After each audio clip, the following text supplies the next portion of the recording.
이 세상을 살아가면서 때로는 정직함보다는 이 거짓말이 더 유용하고 편리하게 세상을 살아가는 것처럼 여겨지는 경우가 있습니다. 그 이단 집단 가운데 신천지가 있죠. 그 신천지가 아주 빠르게 성장을 했는데요. 그들이 무섭게 그렇게 빠르게 성장했던 모습을 볼 때 그것을 생각해 보게 됩니다. 그들이 포교 활동을 할 때 상식적이지 않은 그런 일들을 그들이 또 벌이면서 그렇게 포교 활동을 했는데요. 바로 그들이 주로 사용했던 방법은 거짓말이었기 때문입니다. 그들이 가르치는 교리 중에서 모략교리라고 하는 것이 있는데요. 전도 활동, 포교 활동 위에서 거짓말해도 된다. 그렇게 이제 정당화시키는 교리였습니다. 그 주된 내용은 이 신천지가 그 전도 대상자에게 접근을 할 때 신분을 속이라는 거예요. 거짓된 모습으로 가도 된다. 그래서 자기를 철저하게 숨기고 거짓된 모습으로 친한 척하고 친밀한 관계를 열어가는데 그 주변을 아예 꽁꽁 빠져나가지 못하는 거짓된 관계로 그렇게 막아서게 된다는 것이죠. 그래서 그렇게 이제 많은 신도들을 모으게 되었는데, 심지어는 그들이 요즘 제시하는 그 자료까지도 거짓된 자료가 많다는 것입니다. 그들이 제시하는 총 신도수에 대한 자료도 매년 엄청난 인원들이 늘어나고 있다라고 광고를 하고 있는데, 대다수의 그 이단 연구기관들이나 기성교단에서는 그 수가 허수이다, 부풀려진 수치다라고 판단하고 있습니다. 이렇게 거짓말을 정당화하는 그 교리는 그들이 어떤 말씀을 두고 근거로 삼고 있는가를 살펴보니까요. 로마서 3장 7절에서 8절 말씀입니다. 한번 우리가 잘 살펴볼까요? 그러나 나의 거짓말로 하나님의 참되심이 더 풍성하여 그의 영광이 되었다면 어찌 내가 죄인처럼 심판을 받으리요. 이렇게 나오는 말씀입니다.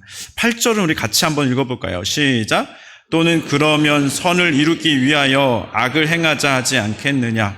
어떤 이들이 이렇게 비방하여 우리가 이런 말을 한다고 하니 그들은 정죄받는 것이 마땅하니라. 여러분, 이 말씀을 한번 가만히 살펴보시면 무엇을 느끼십니까? 과연 그들의 주장처럼 거짓말해도 된다라고 하는 그런 이야기가 맞는 이야기입니까?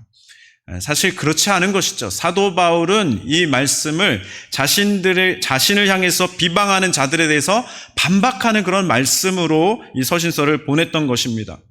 결론적으로 신천지는 거짓말로 자기들이 원하는 목적을 성취한 듯 보여졌으나 결국에는 지금 어떤 모습이 됐습니까? 그 거짓말로 인해서 어려움에 처하고 망하고 있는 중입니다. 그들의 거짓말 포교 방법이 사회적으로 부정적 인식을 확산시키게 된 것이죠. 내부적으로도 그 거짓의 실체를 알게 된 신도들이 이탈하고 있는 일들이 빈번하게 일어나고 있습니다. 거짓말에 대한 성경의 가르침은 분명합니다. 출애굽기 20장 16절 말씀, 10계명 말씀에 보면 내 이웃에 대해서 거짓 증거하지 말라 말씀합니다. 레위기 19장 11절에서 12절 말씀은 좀 더 구체적으로 거짓에 대해서, 그 거짓말에 대해서 이렇게 경고하시는데요. 함께 읽어볼까요? 시작. 너희는 도둑질하지 말며 속이지 말며 서로 거짓말하지 말며 너희는 내 이름으로 거짓 맹세함으로 내 하나님의 이름을 욕되게 하지 말라. 나는 여호와이니라. 아멘. 하나님은 거짓말을 미워하신다 말씀합니다. 그리고 욕되게 하지 말라 그렇게 얘기합니다. 하나님은 오히려 거짓을 버리고 거룩함으로 나가기를 힘써야 된다 그렇게 말씀하고 있습니다. 레위기 19장 2절 말씀에 보면은 너는 이스라엘 자손의 온 회중에게 말하여 이르라. 너희는 거룩하라. 이는 나 여호와 너희 하나님이 거룩함이니라. 하나님이 거룩함이니라 그렇게 말씀하셨습니다. 하지만 오늘 함께 읽은 성경에는 이 부분을 잘 몰랐던 한 가정의 이야기가 나오고 있습니다. 그런데 이 가정이 어떤 가정인가 살펴보니까요, 믿음의 가정입니다. 대표적인 믿음의 가정. 아브라함 때로부터 믿음의 결실로 얻어진 그 이삭의 가정이었습니다. 믿음의 대를 이어가는 아주 중요한 사명을 가진 가정이었습니다. 그런데 이해하기 힘든 모습이 계속 나오고 있는 것이죠. 그의 아들인 야곱이 거짓말로 아버지를 속이고 그렇게 그 모습 가운데서 축복 기도를 가로채려고 하고 있습니다. 창세기 27장 19절 말씀 우리 같이 한번 볼까요? 19절입니다. 시작. 야곱이 아버지에게 대답하되 나는 아버지의 맏아들 에서로소이다. 아버지께서 내게 명하신 대로 내가 하였사오니 원하건대 일어나 앉아서 내가 사냥한 고기를 잡수시고 아버지 마음껏 내게 축복하소서. 지금 누가 이삭 아버지에게 가서 말을 하고 있는 것입니까?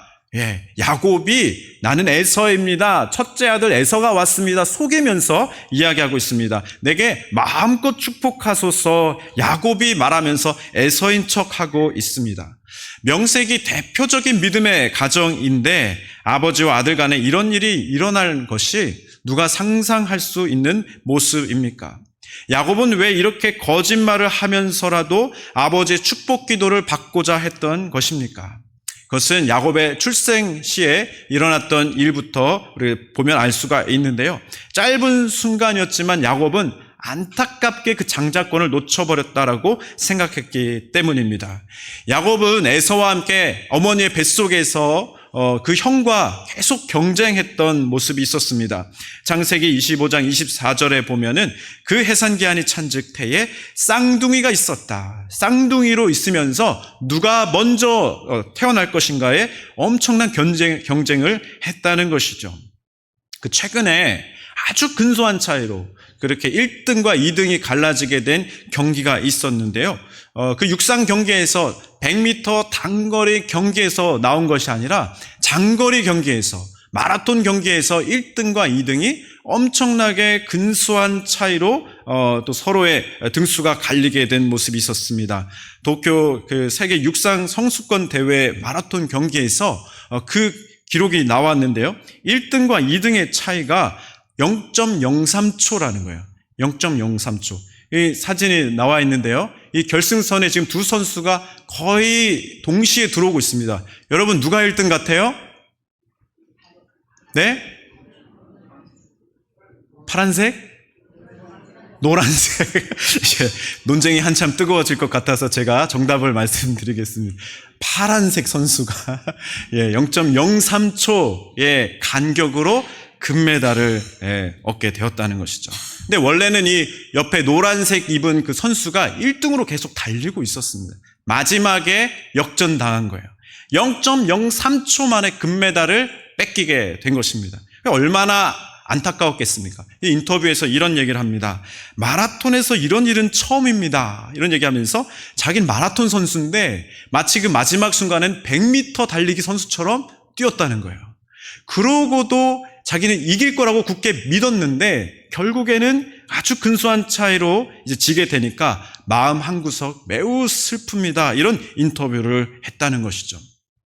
여러분, 야곱의 경우가 한번 생각해 봅시다. 야곱의 경우 얼마나 안타까웠겠습니까? 형 에서가 먼저 태어났습니다. 그리고 성경에는 그가 몇 초 만에 몇 분 만에 다시 세상에 나왔는지 다음으로 나오게 되었는지 알 수는 없습니다만 그들이 정말 경쟁이 심한 상태로 서로 태어나게 됐다라고 하는 것을 보게 되는데요. 창세기 25장 25절에 보면은 이렇게 나옵니다. 후에 나온 아우는 손으로 에서의 발꿈치를 잡았으므로 그의 이름을 야곱이라 했다. 여러분 이런 아기를 보셨습니까? 형의 발꿈치를 잡고 너가 왜 먼저 나가냐? 내가 나가야 되는데 이 끝까지 그 손을 놓지 않고 태어났던 아기, 그가 바로 야곱이었다라고 하는 것이죠. 그는 본능적으로 형을 이기고자 하는 욕구가 가득했던 것입니다. 그렇게 태어난 이후에도 포기할 만한데 야곱은 포기하지 않습니다. 계속 형의 자리를 넘보려고 합니다. 장자권을 되찾아오려고 항상 기회를 엿보고 있었습니다. 그러던 어느 날에 팥죽을 쓰고 있었는데 그러다가 기회를 얻습니다. 배고픈 에서 형이 나오면서 그 집으로 들어오면서 팥죽을 달라 이야기를 한 것이죠. 그 기회를 놓치지 않고 야곱은 이렇게 이야기합니다. 내게 장자의 명분을 팔라 이야기를 합니다. 창세기 25장 33절 말씀인데요. 우리 같이 한번 읽어보겠습니다. 시작. 야곱이 이르되 오늘 내게 맹세하라. 에서가 맹세하고 장자의 명분을 야곱에게 판지라. 자, 이런 상황들이 이어지고 있었는데 이삭은 이런 것에 대해서 알고 있었는지 모르는지 전혀 다른 생각을 하고 있었는지 모르겠습니다. 갑자기 그 에서를 부르더니 이런 제안을 어느 날 하게 된 것이죠. 이제 내가 살 날이 얼마 안 남은 듯하니 사냥을 해서 내게 좋은 요리를 가져와라. 그러면 그것을 내가 취한 후에 아주 흡족한 상태에서 귀한 마음으로 너를 마음껏 축복기도 해주겠다라고 한 것입니다. 이 소식을 들었을 때 야곱은 가슴이 철렁 내려앉았을 것입니다. 아무리 장자의 명분은 이제 내게 있다 하더라도 지금 이삭의 축복 기도를 에서 형이 받게 되면은 자기는 아무 유익이 없는 거예요. 그 축복 기도를 받아야만 진짜 장자의 축복의 자리로 그 대를 이어가게 되는 것입니다. 그래서 야곱은 이 순간만큼은 절대 놓칠 수 없다 생각한 것이죠. 그리고 묘수를 찾아내기 시작합니다. 그리고 행동에 옮기게 되었던 것입니다. 근데 막상 이제 이삭 앞으로 갔을 때 이 이삭이 눈이 어둡고 나이가 많아서 판단력이 그렇게 좋지 못했다 하더라도 이삭이 생각할 때 아무리 생각해봐도 이상한 점이 한두 가지가 아니었습니다. 첫 번째로 그래서 몇 가지를 좀 확인하면서 그렇게 물어보게 되는데요. 창세기 27장 20절 말씀에 보면은 이삭이 이렇게 확인합니다. 같이 한번 읽어볼까요? 시작. 이삭이 그의 아들에게 이르되 내 아들아 내가 어떻게 이같이 속히 잡았느냐. 그가 이르되 아버지 하나님 여호와께서 나로 순조롭게 만나게 하셨음이니이다. 이상했던 것이죠. 여러분 사냥을 해보셨습니까? 아니면 낚시하러 가보셨습니까? 그 야생동물을 사냥터에서 들판에서 만나는 일이 결코 쉬운 일이 아닙니다. 그리고 만났다 하더라도 그것을 잡는 것, 사냥을 해서 잡는 일은 더 어려운 일이죠. 그래서 전문 그 사냥꾼들도 하루 종일 들판을 산으로 뛰어다니고도 사냥을 못하게 되는 일들이 허다한 일인 것입니다. 그런데 이삭이 생각할 때 너무 빨라도 너무 빠른 거예요. 그리고 좋은 음식을 해오는데도 시간이 이렇게 빠를 수가 있는가 이상했던 것입니다. 그랬더니 야곱이 아주 지혜로운 능력을 엉뚱하게 사용한 것이죠. 이렇게 이야기합니다. 아버지 하나님 여호와께서 나로 순조롭게 만나게 하셨습니다. 이 순조롭게라고 하는 단어를 사용합니다. 이 단어는요, 여러분 지난주에 함께 말씀을 나누었던 엘리에셀의 기도 가운데서 나오고 있는 그 단어와 똑같습니다. 하나님께서 이삭과 리브가를 만나게 하실 때 엘리에셀의 그 기도에 응답해 주셨는데 하나하나 정확하게 순서대로 모든 것을 순적하게 인도해 주셨잖아요. 그 순조롭게라는 단어를 야곱이 똑같이 사용하고 있습니다. 아마도 그 이야기, 이삭과 리브가가 만났던 그 엘리에셀의 그 이야기는 이 가문의 전설적인 이야기였을 것입니다. 그리고 이 순조롭게라고 하는 단어는 그 하나님의 은혜, 그 인도하심을 나타내는 핵심적인 단어였던 것이죠. 이 단어를 그가 사용한 것입니다.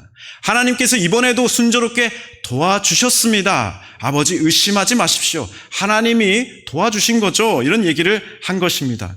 그래서 이삭은 불안한 마음을 내려놓게 됩니다. 이 순조롭게라고 하는 단어가 히브리어는 카라라고 하는 단어인데요. 잘 되다, 일이 잘 풀리다, 필연적으로 발생하다라고 하는 단어입니다. 그런데도 이 말을 듣고 난 다음에도 또 풀리지 않는 의문이 있었습니다. 그 의문은 음성은 야곱이 분명한데 에서가 맞는지 확인해보고 싶은 그 의문이었습니다. 그래서 가까이 오라라고 요청을 합니다. 그리고 손을 만져보게 되었습니다.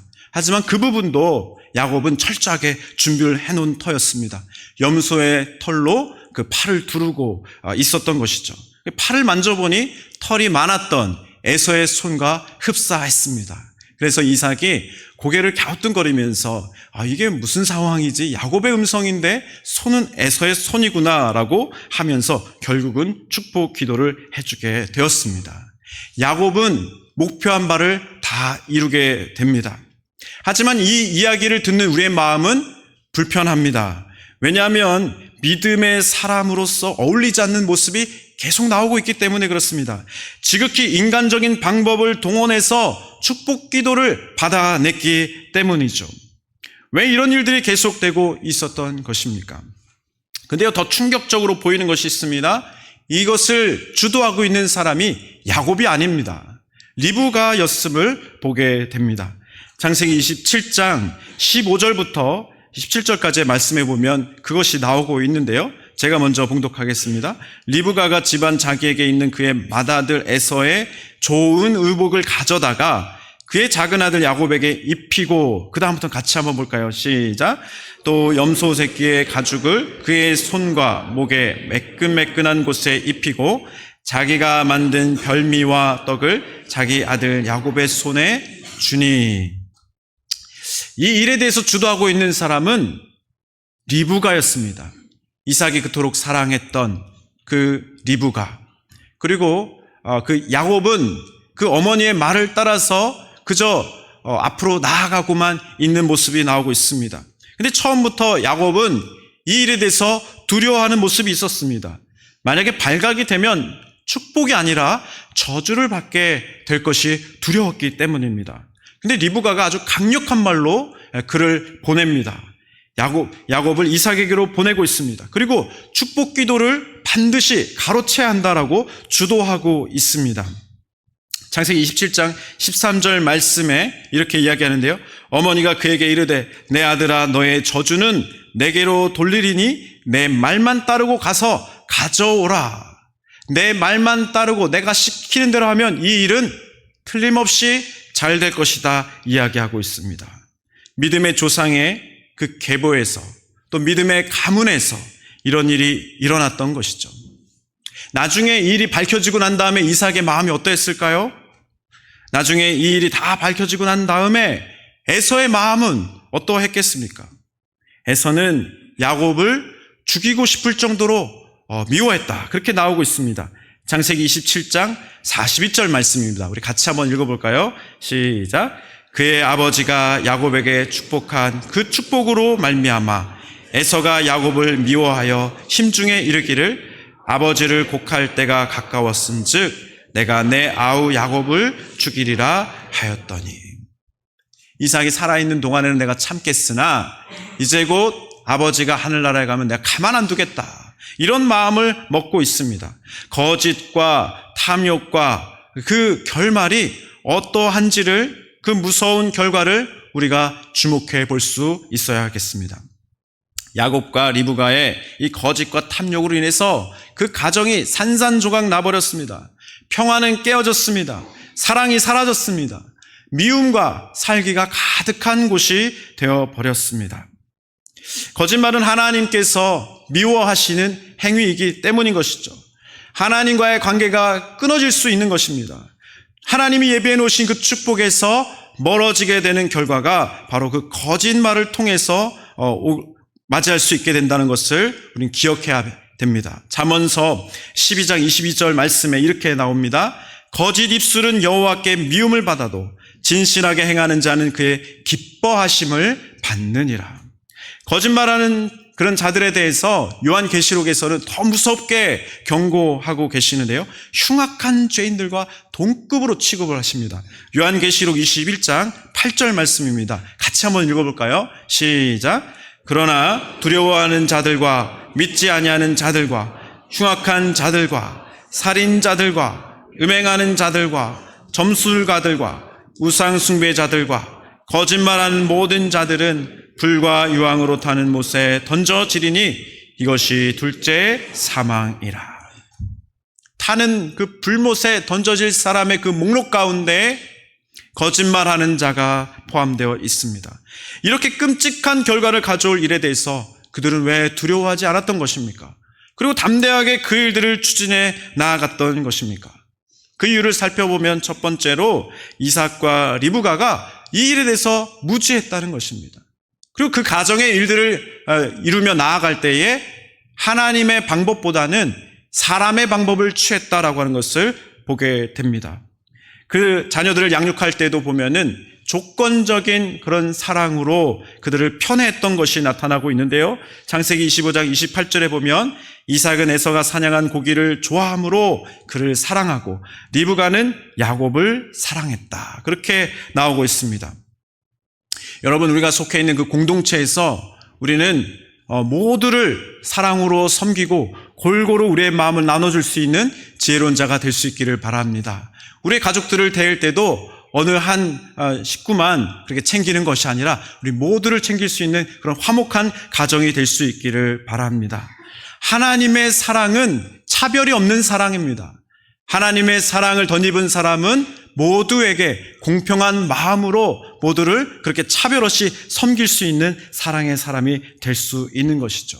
하나님이 원하시는 사람의 모습은 하나님의 방법대로 사랑으로 섬기는 그 차별 없는 사랑으로, 무한한 사랑으로 공동체를 섬기고 가정을 세워가는 것, 그것을 하나님이 원하고 계심을 우리가 주목해 볼 수 있어야겠습니다.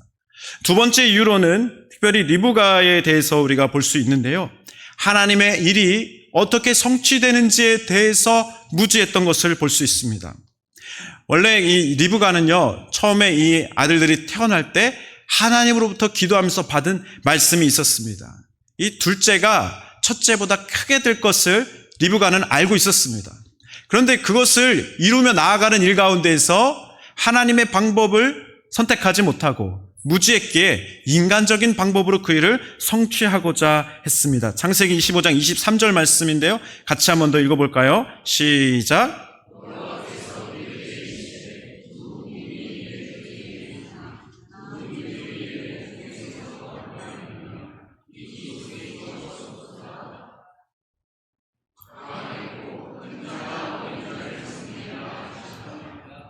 아멘. 큰 자가 어린 자를 섬기리라. 그렇게 말씀하십니다.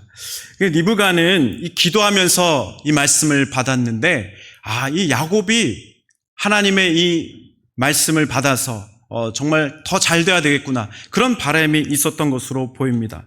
일의 시작은, 그 동기는 선했을지 모르지만 그 방법은 옳지 못한 것을 그가 선택해서 나아갔던 것이죠. 우리 조상들의 풍습 가운데서도 그런 모습들이 좀 보여집니다.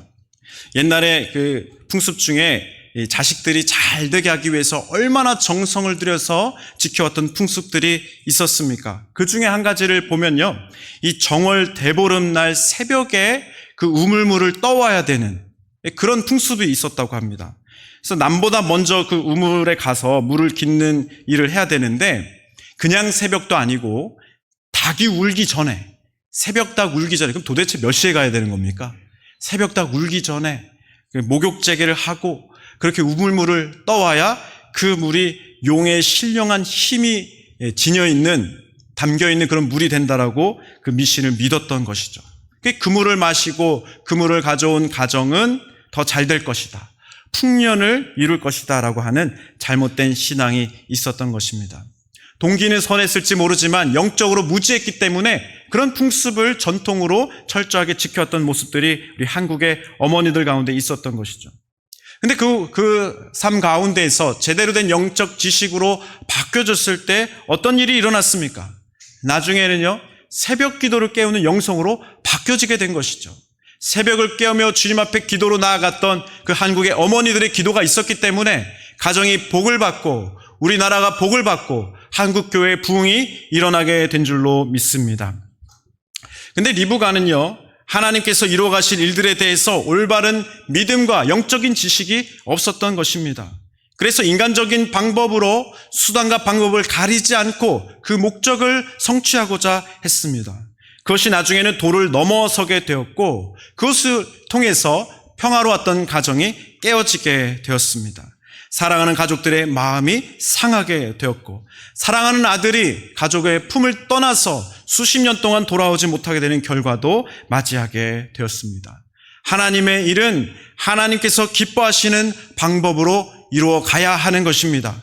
그것을 깨닫는 데에 야곱은 20년이나 긴 세월을 보내야만 겨우 그것을 깨닫게 되었습니다.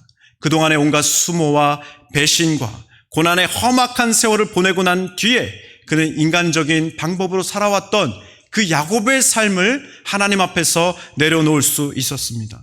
그리고 하나님이 허락해 주시는, 하나님이 이기게 하시는 그런 새로운 삶으로 출발하게 되었는데요, 이스라엘이라고 하는 새로운 이름을 갖고 하나님과 함께 새로운 출발을 하게 되었습니다. 우리 마지막으로 창세기 32장 28절 말씀 같이 한번 봉독해 보겠습니다. 시작. 그가 이르되 내 이름을 다시는 야곱이라 부를 것이 아니요 이스라엘이라 부를 것이니 이는 내가 하나님과 및 사람들과 겨루어 이겼음이니라. 아멘.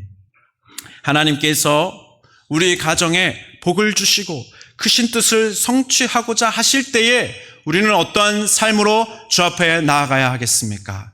하나님 앞에서 우리의 모든 인간적인 방법은 다 내려놓을 줄 알아야 되겠습니다. 하나님께서 선하게 여기시고 기뻐하시는 그 방법을 우리가 취하고 나아가야 하겠습니다. 그래야만 하나님이 우리 가정에게 복을 허락해 주실 때 진정한 축복의 은혜가 가득하게 임하게 될 것입니다. 그러므로 우리들은 우리의 가정이 복된 가정 되기 위해서 무엇을 해야 되겠습니까? 하나님이 기뻐하시는 모습을 우리가 먼저 취해야 하고요. 그 다음에 우리 자녀들에게 그 모습을 물려줄 수 있어야 되겠습니다. 하나님의 축복이 제대로 흘러가는 믿음의 가정을 세워가실 수 있기를 간절히 바랍니다. 이런 이야기가 있습니다. 한 랍비가요 있었는데 그 랍비의 그 생계를 유지하기 위해서 그는 나무꾼 생활을 했다고 합니다. 깊은 산에서 나무를 해서 가까운 마을로 가서 그 나무를 팔아서 생계를 유지하고 또 남는 시간에 제자들을 모아서 그 탈무드를 가르치고 율법을 가르쳤다라고 합니다. 근데 그 시간이 꽤 걸렸던 것 같아요. 그러니까 좀 더 공부하는 시간을 늘리기 위해서 그가 선택한 것은 그 마을의 장터에 가서 한 아랍 상인이 있었는데 그에게 당나귀 한 마리를 사오는 것이었습니다. 그래서 이동하는 데 좀 더 시간을 단축하고 공부 시간을 늘려보자 그렇게 생각을 한 것입니다. 그 당나귀를 사왔을 때 제자들이 기뻐합니다. 아, 이제 선생님과 더 많은 시간 좋은 이야기를 나눌 수 있고 가르침을 받을 수 있겠구나 기대하면서 당나귀를 끌고 냇가로 가게 됩니다. 그리고 거기에서 그 당나귀를 씻겨주면서 있었는데 그 당나귀 그 목 갈기에서 뭐 하나 떨어지게 됩니다. 그래서 그걸 보니까 큼지막한 다이아몬드가 거기에서 떨어지게 된 것이죠. 제자들이 생각하기를 이것은 분명히 하나님이 축복하신 것이다. 이 랍비로 하여금 가난을 벗어나고 더 많은 시간 제자들을 잘 양육하도록 도와주신 것이 아닌가. 기쁜 마음으로 랍비에게 그 다이아몬드를 들고 갑니다. 그리고 이야기합니다. 선생님, 이것은 하나님이 주신 다이아몬드 아닙니까? 라고 이야기했을 때 랍비는 거절합니다. 나는 당나귀를 샀지 다이아몬드를 사온 것이 아니다. 그 다이아몬드는 돌려줘야겠다라고 이야기를 하게 됩니다. 선생님, 이것은 선생님께서 사신 당나귀가 아닙니까? 거기에서 나온 다이아몬드가 아닙니까? 라고 이야기할 때에 랍비는 아랍 상인을 찾아가서 그 다이아몬드를 다시 돌려주었다라고 하는 것이죠. 그것을 받아든 아랍 상인이 이렇게 말했다고 합니다. 선생님의 하나님은 훌륭한 신이시군요 라고 이야기를 했다는 그런 모습입니다. 어떤 유대인의 어머니가 아들과 함께 백화점에 쇼핑을 하러 갔다고 합니다. 쇼핑을 가서 마음에 드는 옷을 구매했습니다. 그리고 집에 와서 그 옷을 입어보는데 어찌된 일인지 그 주머니 속에서 뭔가 하나 나온 거예요. 가만히 살펴보니까 아주 값비싼 반지가 들어있었습니다. 여러분, 값비싼 반지가 그 새 옷 주머니에서 나왔을 때 어떻게 해야 되겠습니까? 어떻게 할까요? 금반지가 나왔는데 어떻게 할까요? 괜찮으시겠습니까? 다시 돌려줘야 되겠습니까? 그래서 이 유대인 어머니가 고민이 든 거예요. 내가 옷을 사왔는데 그 안에 반지가 들어있는데 이걸 어떻게 해야 하나? 그래서 그때 그 어머니가 랍비 선생님을 또 찾아갔다고 합니다. 그랬더니 이 랍비 선생님이 그 어머니에게 방금 들으신 그 당나귀 이야기를 들려준 것이죠. 그러면서 이렇게 질문합니다. 어떻게 하는 게 좋겠습니까? 그랬더니 어머니가 대답을 합니다. 돌려주어야겠지요 라고 했을 때 랍비는 한 가지를 더 말해주었다고 합니다. 그 반지를 돌려줄 때에 당신의 아들과 꼭 같이 가십시오. 그러면 당신의 아들은 자기 어머니가 정직한 사람이라고 하는 것을 평생 기억할 것입니다. 사랑하는 성도 여러분, 하나님께서 우리에게 부어주시는 그 축복의 은혜가 마음껏 우리 가정 가운데 쌓이고 흘러갈 수 있도록 준비된 자 되시기를 간절히 바랍니다. 하나님 앞에서 거짓과 탐욕과 인간적인 모든 방법들은 예수 이름으로 물리치시기를 주님의 이름으로 축복합니다. 우리가 먼저 거룩한 자리에 서서 우리의 자녀들에게 귀한 믿음의 유산을 물려주실 수 있기를 주님의 이름으로 축복합니다. 그래야 하나님의 축복이 제대로 된 축복이 되는 거죠. 하나님이 우리를 통해서 일하고자 하시는 그 귀한 뜻이 하나님의 선한 방법대로 제대로 심겨지고 풍성하게 열매 맺게 될 것입니다. 우리가 주님 앞에 무슨 일이든지 하나님의 선한 방법대로 취하고 순종하며 나아가서 모든 것을 주 앞에 감사함으로 올려드릴 수 있는 믿음의 가정들, 믿음의 종들 되시기를 주님의 이름으로 축복합니다. 아멘. 우리 함께 감사의 찬양으로 주 앞에 영광 올려드리면서 결단의 기도로 나아가겠습니다.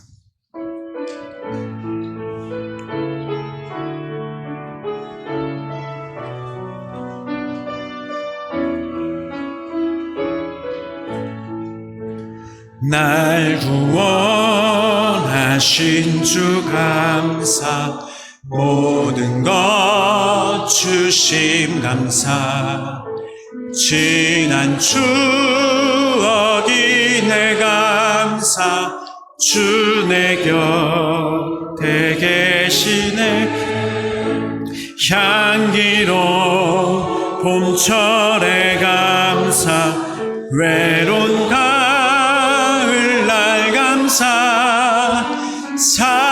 사라진 눈물도 감사, 나의 영혼 평안에 응답하신